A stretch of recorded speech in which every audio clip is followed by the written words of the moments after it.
It started with a compliment. "She's so beautiful when she doesn't even try." Then came the attention. "I don't know what it is about her, but there's just something." And then came the whisper. "Maybe it's not natural, maybe it's charm." But it wasn't charm, it wasn't pride. Her name was Doris, and she didn't ask for admiration. She didn't wear expensive clothes. She didn't fix lashes. But somehow, when she entered a room, people paused. And next to her stood her best friend, Esther. Fair, flawless, polished, and ignored. This is not just a story of friendship. It's the story of envy in disguise, of beauty turned curse, and left her face unrecognizable. Because behind that flawless skin, behind that innocent mirror reflection, was something that wanted out, and the one who gifted it never imagined what it would cost. Welcome to African Tales by Imadai. Don't forget to like, comment, share, and hit subscribe for more spine-chilling stories. Doris and Esther had been best friends since their first day at St. Andrew's Girls' Secondary School. They lived in the same dorm, slept on adjacent bunks, shared Gary, biscuits, and sometimes tears. Esther was the rich one, the one with imported perfumes and custom uniforms.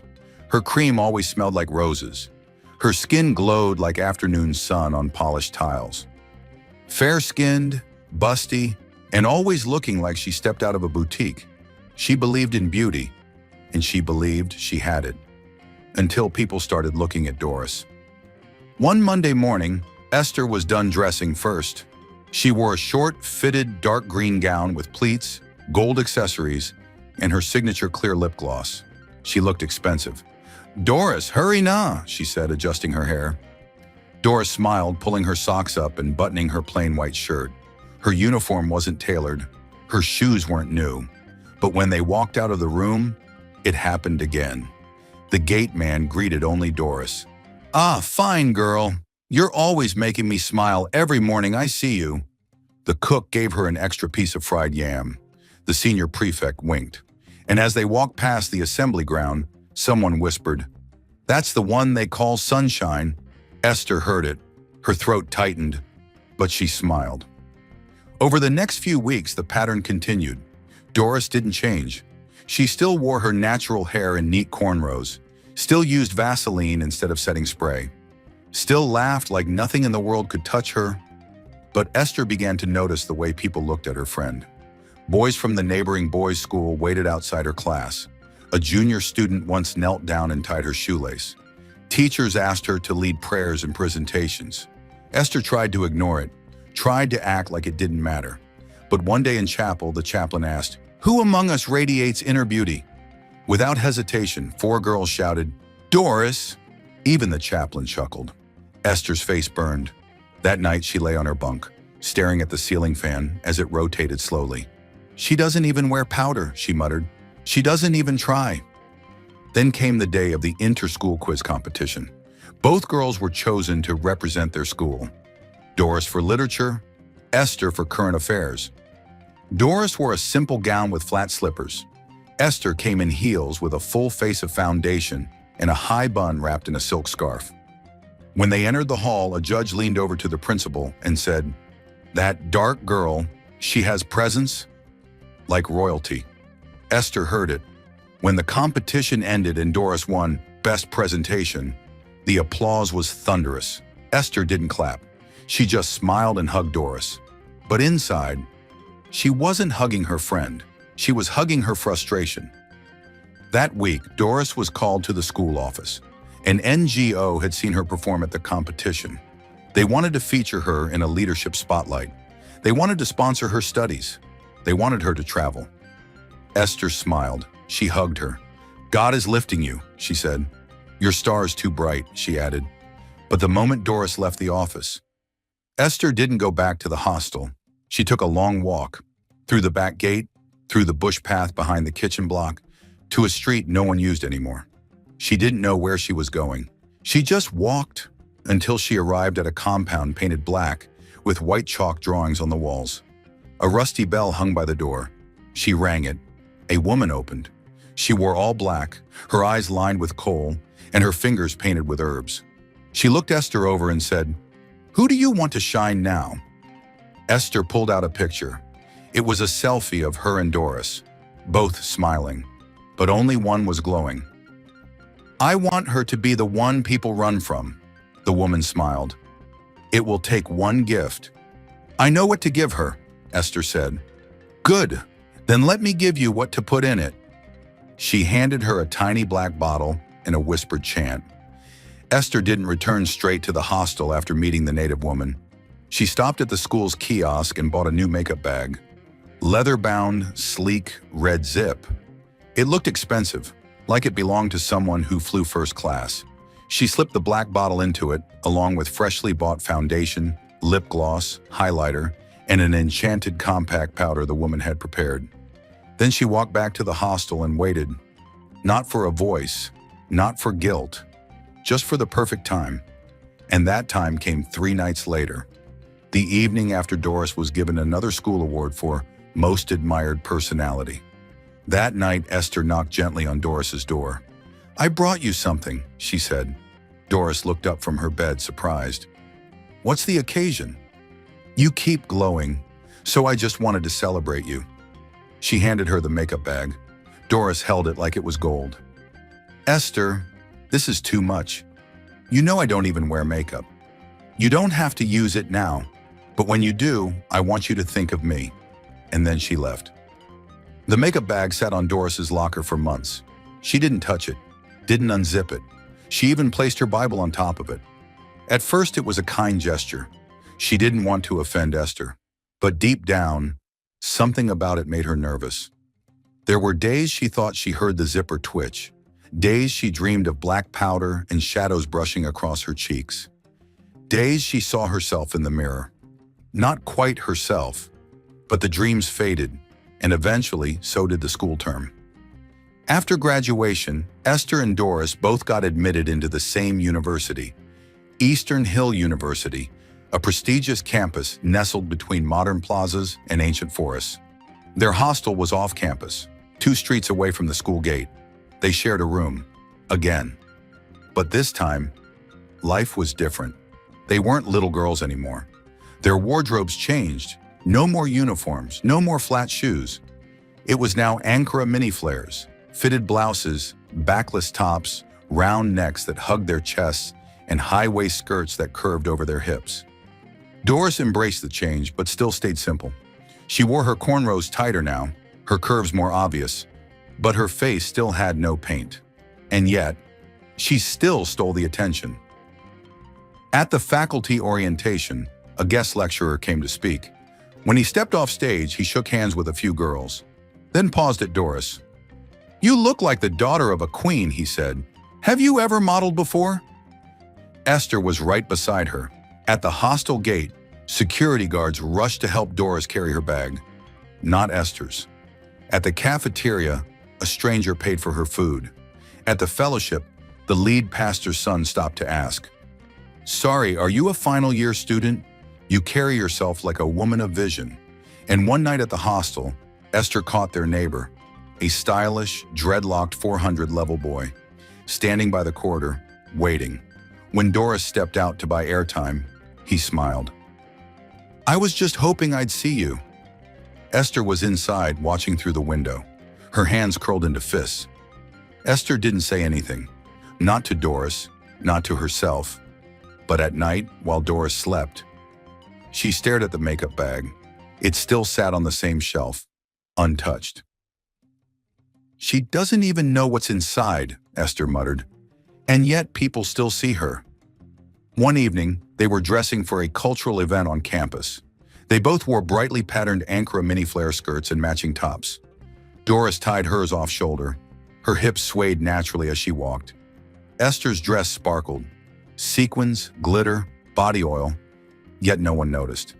Even the photographer said, "Sis, I beg let your friend stand in the middle. She's the main character." Esther turned, walked straight to their room. She shut the door behind her. Her chest rose and fell. And then she unzipped the makeup bag.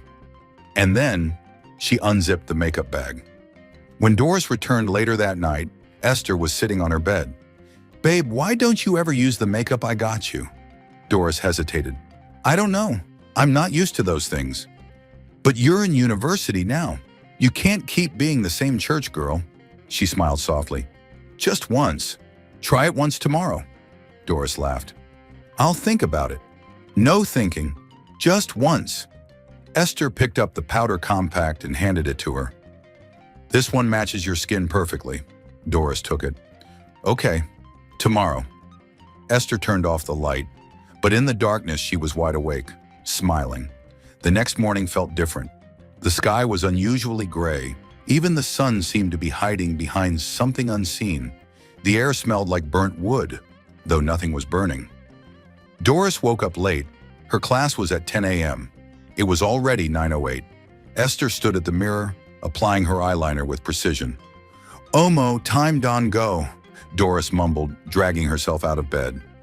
Today's the day, Esther said, turning with a smile. You promised. Doris hesitated. Esther, I don't know. No thinking, Esther said softly. Just sit. Let me help you. Doris sat on the stool. Esther opened the makeup bag like it was a treasure chest. One by one, she brought out the tools. The gold-trimmed foundation brush, the matte powder compact, the shiny gloss that shimmered even in shadows. She dabbed the powder first. Light, circular strokes. This feels cold, Doris said. It's the finishing, Esther replied. This one lasts all day. Next, the foundation. As it touched Doris's skin, she flinched. Are you okay? Esther asked, still smiling. It just tingled a bit. It's normal. Beauty tingles. Then came the gloss. It smelt like honey, but left a metallic aftertaste. Esther stood back. Now look. Doris stood, faced the mirror. She gasped. It was flawless. Not too much, not dramatic. Just enough. Her cheekbones were higher, her lips fuller. Her skin looked like buttered bronze. I can't believe this is me. Esther smiled faintly. They'll believe it. Soon. They stepped out of their hostel. Heads turned, even girls paused. A group of boys at the opposite canteen froze mid-bite. One leaned to whisper to his friend, Who is that? Is that Doris? Can't be. That girl is more beautiful than reality. Doris smiled, half embarrassed, half proud. But as they reached the lecture hall, something strange happened. As they walked past a group of girls, one of them, a short, chubby girl with glasses, stumbled backward and dropped her phone. Jesus, she whispered under her breath. Another girl looked at her with confusion. What is it? Did you see her face just now? Whose face? That Doris girl. Her eyes, didn't you see them? I saw her looking peng. What are you saying? The girl didn't reply. She just picked up her phone and refused to look back again. In the lecture hall, Doris took a seat by the window. Esther sat beside her, still smiling. Midway through the class, Doris raised her phone camera to adjust her hair. The moment the selfie camera opened, she flinched. For half a second, her reflection looked wrong. Her lips were too wide, her eyes slightly too black, and there was a faint spiderweb crack across her left cheek. She blinked. It disappeared. She rubbed her face. It must be the screen. She closed the camera and faced the lecturer, but from the far back of the class, a guy who had been staring at her stood up and walked out, quickly, silently, like something was choking him. That evening, as they prepared for fellowship, Doris stood before the mirror again. Esther, is my face okay? It feels heavy. It's because you're not used to it, Esther said. You're just fine. Doris sighed. She wore a fitted blue Ankara gown with a pleated mini-cut, styled just below her thighs. The patterns danced around her waist and flared around her hips. She looked like a queen, but her eyes, they looked tired. Yet every time she looked at the mirror, it reassured her. You are beautiful. You are finally visible. You are what they want. She smiled at her reflection, then left. But the moment she stepped outside, a small boy on a bicycle, riding with his mother, froze. He screamed, Mummy, that woman has no eyes. His mother turned. Shh, don't say that. The boy began crying. Doris stood, stunned. Esther stepped in quickly. "Come on, let's go. Children are dramatic." But she didn't look back. She didn't need to. She already knew. 2 days later, a blind girl named Tochi came to their fellowship.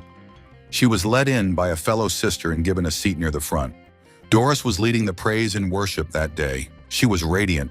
Her voice floated. Her steps were graceful. Her lips moved like silk. People clapped, danced, rejoiced. Except Tochi. She sat very still. That night after fellowship, Doris didn't eat. She sat by the edge of the bed, holding the compact mirror in one hand, staring into it for the 6th time that evening. Her reflection was perfect. Her lips had a natural curve, her brows arched like royalty. The faint shimmer on her cheeks caught the fluorescent light and gave her a soft glow. And yet, "That boy said I had no eyes," she whispered. The child screamed. The blind girl said she saw a shadow. Esther, who was applying nail polish, scoffed without looking up. "You're going to let some random people get into your head?" Doris hesitated. "But what if something's wrong? What if—" Esther snapped the polish bottle shut. "Listen to me." She walked over and stood in front of her. "Have I ever lied to you?" "No." "Do I look scared when I see your face?" "No."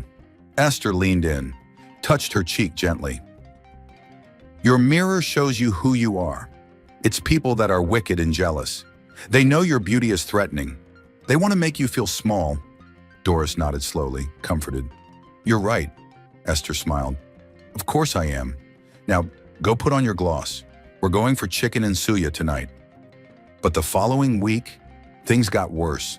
At the ATM stand, 3 people changed queues after Doris stepped behind them. At fellowship, a woman with twins started praying in tongues and holding her children's eyes when Doris entered. On campus, a guy who once called her Sunshine suddenly blocked her on social media, with no explanation.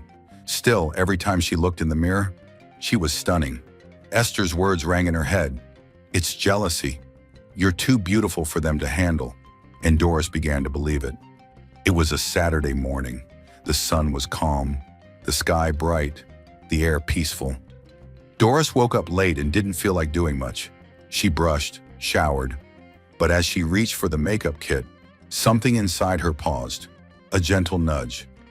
Not today. She didn't know why, but she obeyed. She wore a simple yellow Ancestral flare skirt with a tight off-shoulder blouse that hugged her bust perfectly. Her cornrows were neat, her face bare. Esther was already dressed, brows done, cheeks glowing, with a rich red lipstick shade that matched her green Ankara miniskirt. "You're not doing makeup?" she asked, surprised. "No," Doris said. "I just want to feel fresh." Esther frowned, but said nothing. They both stepped out and walked toward the supermarket down the road. Halfway down the road, a black Range Rover slowed beside them. The window rolled down. A deep male voice said, "Hi, ladies. Heading somewhere?" They turned. The man was tall, dark, and dressed in a crisp black caftan with gold embroidery. He wore designer sunglasses and had a Rolex that flashed when the sun hit it. Esther stepped forward, her voice sweet. "Yes, just to the supermarket. Not too far." "Hop in. I'll drop you," he said. Esther quickly slid into the front seat. Doris sat behind. The car began to move. Inside, the man adjusted his rearview mirror. And then he saw her, not Esther, Doris, barefaced, calm, glowing. "You're very beautiful," he said softly, looking at Doris. Esther turned her head slowly. He wasn't even glancing her way. "I like simple elegance," he added. Doris blushed. Esther's fists tightened in her lap. When they got to the supermarket, the man stepped out too. As they walked in, he leaned toward Doris. "Please, can I have your number?" Doris hesitated, then smiled and gave it. Esther stood beside them, frozen. The man barely nodded at her before driving off. His name was Dayor, and he was everything Esther had ever wanted. Wealthy, quietly confident, God-fearing, fine, and intentional. He started calling Doris every day. "Have you eaten? How was class? What's your favorite color? You make me think of things I've never said to anyone." Within weeks, he was sending flowers to their room. He picked her up for lunch. He sent her novels. He prayed with her on the phone at midnight. He told her he had never met anyone like her. Esther was there, watching it all, and yet Doris still wore makeup most days because she believed it made her better. She still didn't know what she had become, but Dayor had fallen for her without it, and that made Esther's stomach turn. A week later, Esther went out alone. She had dressed to kill. A fitted wine-red mini ancra flare with gold hoops, long lashes, and bold foundation. At a cafe, a young man approached her, tall, bearded, smelling like Dior. "I noticed you sitting alone. Can I?" They spoke, laughed, shared numbers. But the moment she got back to the room and Doris mentioned Dayor had called 3 times, Esther's mood flipped. She looked at her phone, at the number the guy gave her, and she deleted it. "I don't want random attention," she whispered. "I want what's hers." Doris stood by the mirror, dabbing lip balm and adjusting the sleeves of her cream-colored mini ancra flare gown. The waist gripped her curves perfectly, and the pleats danced around her thick thighs like they were made to. She wasn't wearing makeup. Again. "Are you seriously going to see Dayor like this?" Esther asked from her bed, applying setting spray. "He likes me this way," Doris replied, brushing her edges. Esther rolled her eyes. "No guy will ever say no to makeup. You think natural face is always enough?" Doris shrugged. "Maybe not for everyone, but it's enough for him." Esther forced a laugh. "If you say so." Outside, Dayor's Lexus honked gently. Doris grabbed her purse and walked out, fresh-faced, confident. Dayor opened the door as she approached. "Wow," he whispered. "What?" Doris asked, laughing shyly. "You just bring peace when I see you." "I don't know how to explain it." He helped her into the car. They drove to a quiet restaurant by the lake. The weather was perfect. The sun didn't glare. The air was crisp. They talked about books, faith, dreams. Doris asked, "Why me?" Dayor replied, "Because you don't have to try. I feel God near you." She didn't tell him about the makeup, or the compliments, or the strange looks she'd been getting, because with him, she felt seen. And Dayor? He had never been sure of anything in his life. 2 months into the relationship, Dayor called. "Hey babe, I want you to meet my parents." Doris froze on the other end. "Are you serious?" "Very." "When?" "This weekend. I've told them about you. My mum is a bit traditional Shah, so dress well. I always do." "I know, just be yourself." When she dropped the call, she smiled like a girl who had just been handed the key to a kingdom. But Esther, lying on the next bed, had been listening. She sat up. "His parents?" "Yes." "Girl, this is it. You have to slay. Sit down. Let me do your makeup." Doris hesitated. "I wasn't thinking of doing makeup this time." Esther frowned. "You've been going natural every time. This is his mother. Are you sure you want to show up bare?" Doris bit her lip. "It's just, I don't feel like wearing it today." Esther walked over, held her shoulders. "Look at me, just this once. Do it for you. Do it for how stunning you'll look. Do it for the photos." Doris sighed. "Okay, just a little." "Yes," Esther grinned. She reached for the compact. When Dayor arrived to pick her up, Doris stepped out of the hostel, face glowing, lips shimmering, brows arched. She looked breathtaking. But the moment she opened the car door and stepped in, Dayor's brow furrowed slightly. "You look amazing," he said, then paused. "But something feels off." Doris laughed nervously. "Off? What do you mean?" "I don't know, just a strange feeling. Like something's different about today." She smiled. "Maybe it's nerves." "Maybe." But as they drove, the uneasy feeling in Dayor's chest lingered. It wasn't fear, but a disconnection. He kept stealing glances at her through the rearview mirror, then looked away quickly, like the reflection made his head spin. The house was large, classy, quiet. As they stepped out of the car, the family driver opened the gate and greeted them. Dayor held her hand gently. "You're going to be fine," he said. They walked into the main parlor. Dayor's mother, father, and younger sister sat waiting. Everyone stood to welcome them. But the moment Doris entered, His mother screamed. "Jesus, what is this?" Dior jumped. "Mummy, what's wrong?" His father stood, eyes wide. His sister covered her mouth and backed away. "Why would you bring this into our house?" his mother shouted. "Mummy, stop!" Dior turned to them, confused. "This is Doris, the girl I've been telling you about." "That's not a girl," his sister whispered, trembling. "That's something else." Doris stood frozen. Her eyes darted around, heart pounding. Sir, I'm sorry. I don't understand." His father looked away and began reciting Psalm 91 under his breath. His mother picked up holy oil and flung it at the air around Doris. "You can't see it," she shouted at her son. "Her face, her eyes, look again." Dior turned to Doris, staring deep. To him, she looked like Doris, but the glow was harsh, unnatural, her eyes too shiny, her smile too stiff. "What are they seeing?"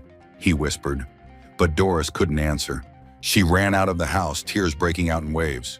She didn't stop until she was outside the gate. Dior found her sitting at the back of the car, hands shaking, sobbing into her lap. He entered quietly. "I don't understand," he said. "They've never reacted like this. Never." Doris didn't lift her head. "Maybe. I'm cursed," she whispered. "Don't say that. It's not just today. It's been happening. On the road, in class, at church. I thought it was nothing, but..." Dior took her hand. "I don't know what this is, but I believe in the you I know." She looked up at him. "The me you know isn't what everyone else sees." "Then show me." She paused, reached into her bag, took out a pack of wipes. She wiped off the makeup slowly, from her cheeks, her forehead, her lips. When she finished, Dior looked again. He smiled. "There, that's her. That's the one." But deep inside Doris, something felt different. Something was resisting. Something was not happy. And Esther was in the hostel room, watching the time, smiling. Dior drove her back in silence. He parked his car in front of the hostel gate. The ride back had been quiet.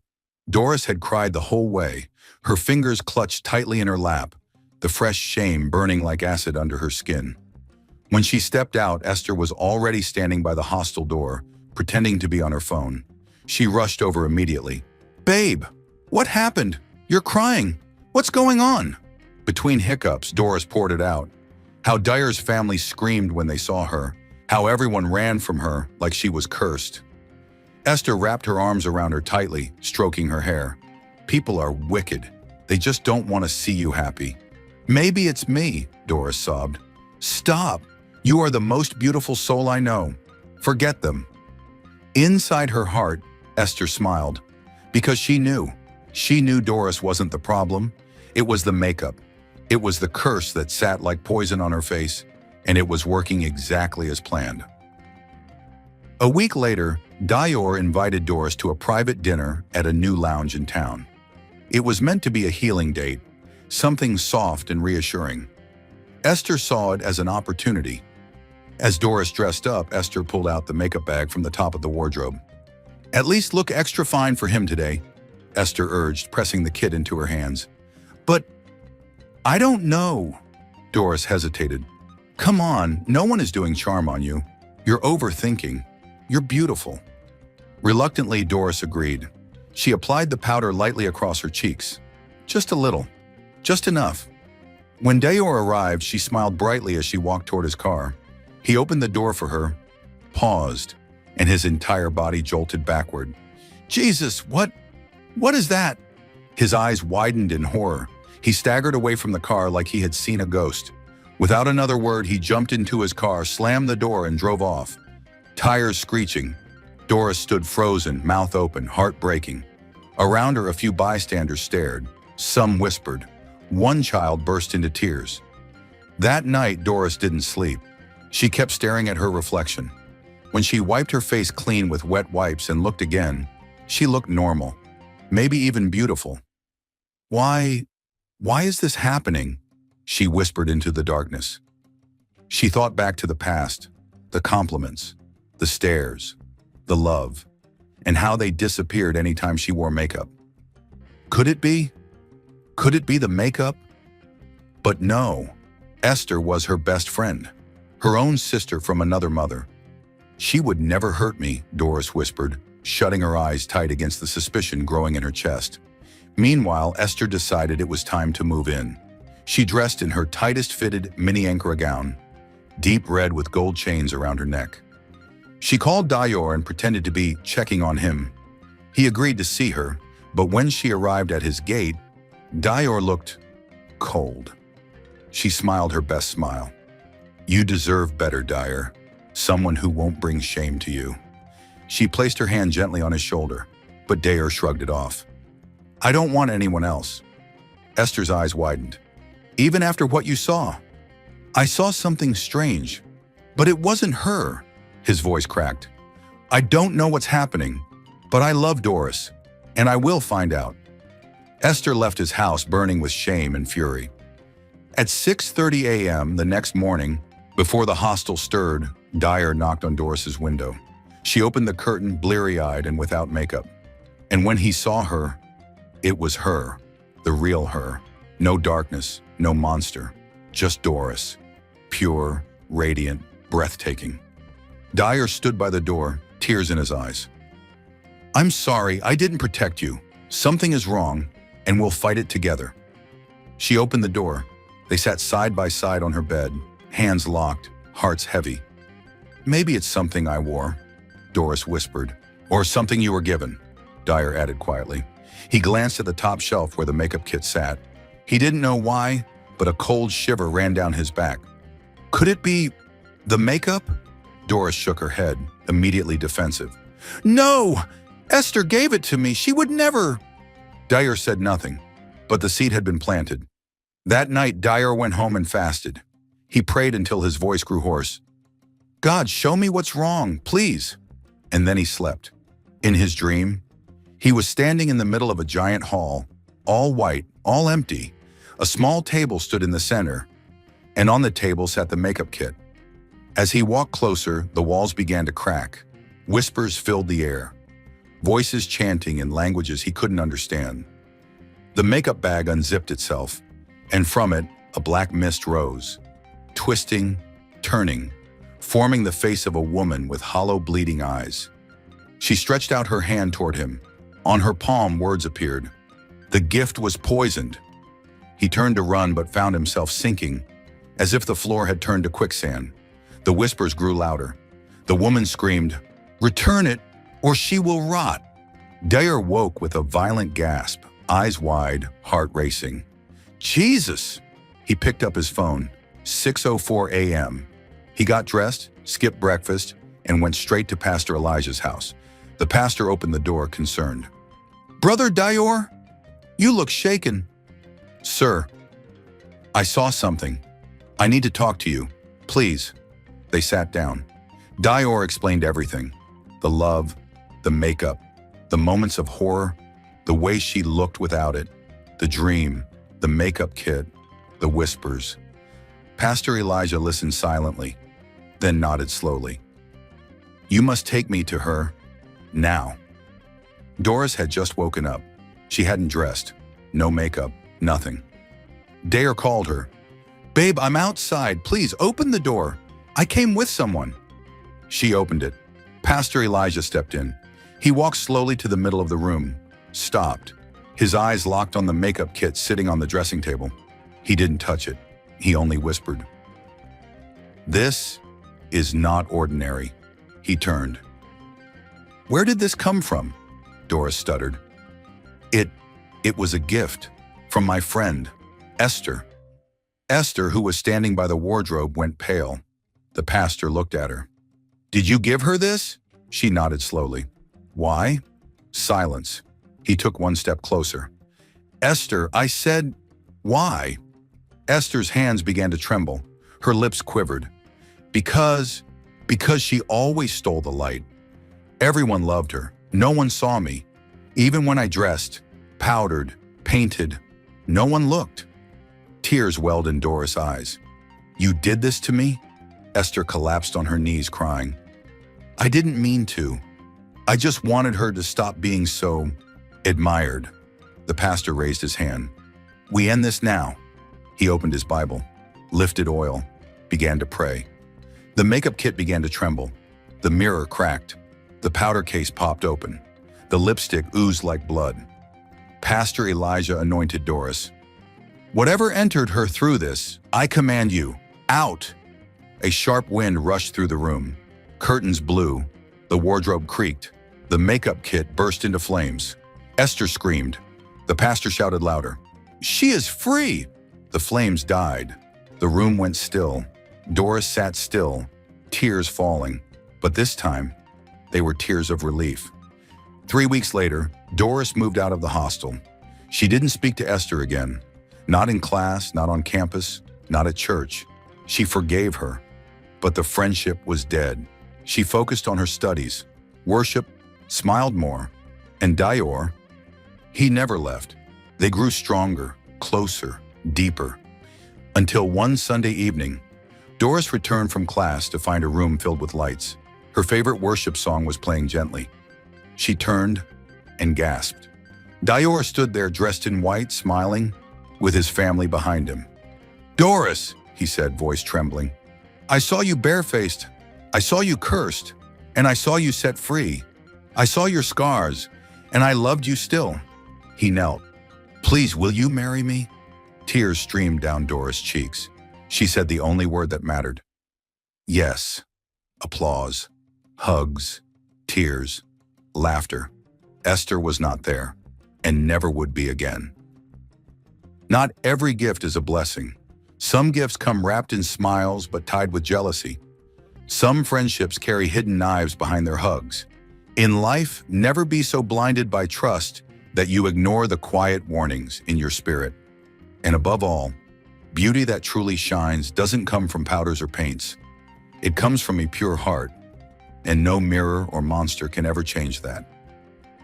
As Dior and Doris walked away from the ashes of betrayal, a lesson had been carved deep into their hearts and into ours. Be careful who claps when you rise. Be careful who hands you a crown. Because not every admirer is a friend, and not every gift is meant to bless you. Some are traps, some are cages, and some are curses. Here on African Tales by a Maid, we don't just tell stories, we reveal the hidden truths that live among us. If this story touched you, if it made you think deeper about trust, jealousy, and unseen battles, don't leave without subscribing, because the next tale might just be the one that saves you from a mistake you didn't see coming. Hit the subscribe button, turn on the notification bell, and join our growing family of believers in the power of truth, culture, and unforgettable African wisdom. Until next time, remember, some masks are worn on the face, but the real ones are worn in the heart. Thank you for watching. Stay blessed and stay sharp. See you in the next story.